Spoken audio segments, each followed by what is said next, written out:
বন্ধুরা, স্বাগতম জেসাস লাভ বাংলা চ্যানেলে। আজ আমরা এমন একটি বিষয় নিয়ে কথা বলবো যা প্রতিটি বিশ্বাসীর জীবনে অত্যন্ত গুরুত্বপূর্ণ। ঈশ্বরের ইচ্ছার কেন্দ্রে থাকা মানে কি? আমরা প্রায় শুনি, আমি চাই ঈশ্বরের ইচ্ছায় চলতে। কিন্তু আসলে ঈশ্বরের ইচ্ছার কেন্দ্রে থাকা মানে কি? আমরা কি সবসময় আরাম ও সফলতার মধ্যে থাকবো?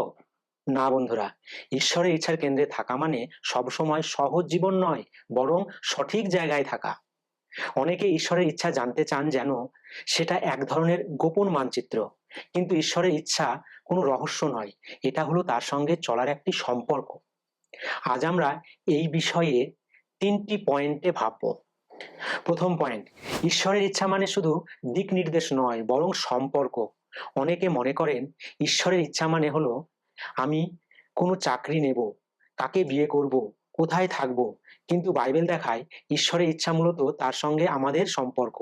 রোমিও 12:2 লেখা আছে, এই যুগের অনুরূপ হইও না, কিন্তু তোমাদের মন পরিবর্তনের দ্বারা রূপান্তরিত হও, যেন তোমরা পরীক্ষা করিয়া বুঝিতে পারো ঈশ্বরের ইচ্ছা কি।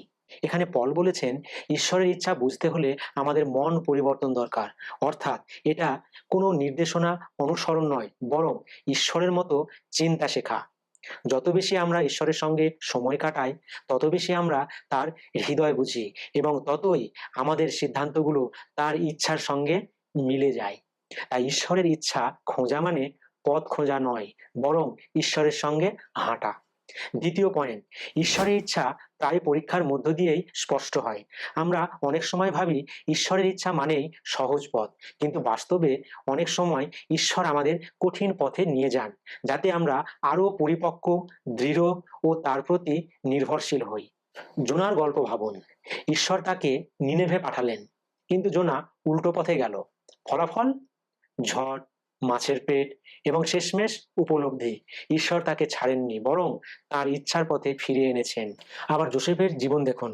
ভাইয়েরা তাকে বিক্রি করলো, সে কারাগারে গেল, কিন্তু শেষ পর্যন্ত ঈশ্বর তাকে মিশরের প্রধানমন্ত্রী বানালেন। যোসেফ বলেছিল, তোমরা আমার অনিষ্ট চেয়েছিলে, কিন্তু ঈশ্বর তা মঙ্গল রূপে ঘুরিয়ে দিয়েছেন। অর্থাৎ ঈশ্বরের ইচ্ছা সবসময় আরামদায়ক নয়, কিন্তু সেটাই আমাদের জীবন গড়ে তোলে। পরীক্ষার মধ্য দিয়ে আমরা বুঝি ঈশ্বর আমাদের কোথায় নিতে চান। তাই আপনি যদি আজ সংকটের মধ্যে থাকেন, ভয় পাবেন না। হয়তো আপনি ঈশ্বরের ইচ্ছার মাঝখানেই আছেন, শুধু সেটি এখনো পূর্ণরূপে দেখতে পাচ্ছেন না। তৃতীয় পয়েন্ট, ঈশ্বরের ইচ্ছার কেন্দ্রে শান্তি ও উদ্দেশ্য থাকে। ঈশ্বরের ইচ্ছার কেন্দ্রে থাকা মানে সব সমস্যার সমাধান পাওয়া নয়, বরং অন্তরের গভীরে এক ধরনের শান্তি ও উদ্দেশ্য অনুভব করা। কলসীয় 3:15 লেখা হয়েছে, খ্রিস্টের শান্তি তোমাদের হৃদয়ে রাজত্ব করুক। যখন আমরা ঈশ্বরের ইচ্ছার মধ্যে থাকি, তখন বাইরের ঝড় চললেও ভিতরে শান্তি থাকে। যিশু নিজেই নৌকায় ঘুমাচ্ছিলেন যখন ঝড় উঠেছিল, কারণ তিনি জানতেন তিনি পিতার ইচ্ছার মধ্যে আছেন। ঈশ্বরের ইচ্ছার কেন্দ্রে থাকার মানে হলো আপনার জীবন উদ্দেশ্যপূর্ণ। আপনি জানেন আপনি কেন এখানে আছেন এবং কাকে সন্তুষ্ট করার জন্য বেঁচে আছেন। মানুষের চোখে সেটা ছোট হতে পারে, কিন্তু ঈশ্বরের দৃষ্টিতে সেটাই সঠিক জায়গা। তার ইচ্ছার বাইরে যতই সাফল্য আসুক, সেটা কখনো পূর্ণতা দিতে পারে না। বন্ধুরা, ঈশ্বরের ইচ্ছা কোনো রহস্য নয়, এটা হলো প্রতিদিনের এক যাত্রা, যেখানে আমরা শিখি ঈশ্বরের উপর বিশ্বাস রাখতে।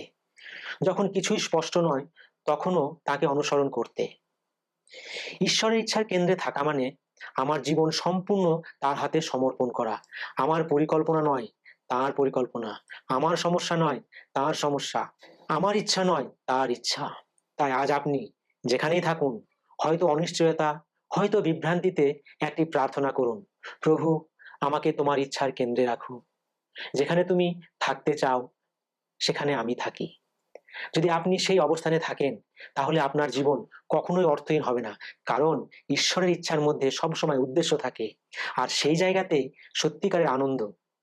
যদি এই বার্তাটি আপনাকে স্পর্শ করে, তাহলে লাইক করুন, শেয়ার করুন আপনার প্রিয়জনদের সঙ্গে, আর কমেন্ট করে লিখুন আপনি কিভাবে ঈশ্বরের ইচ্ছা খুঁজে পাচ্ছেন আপনার জীবনে।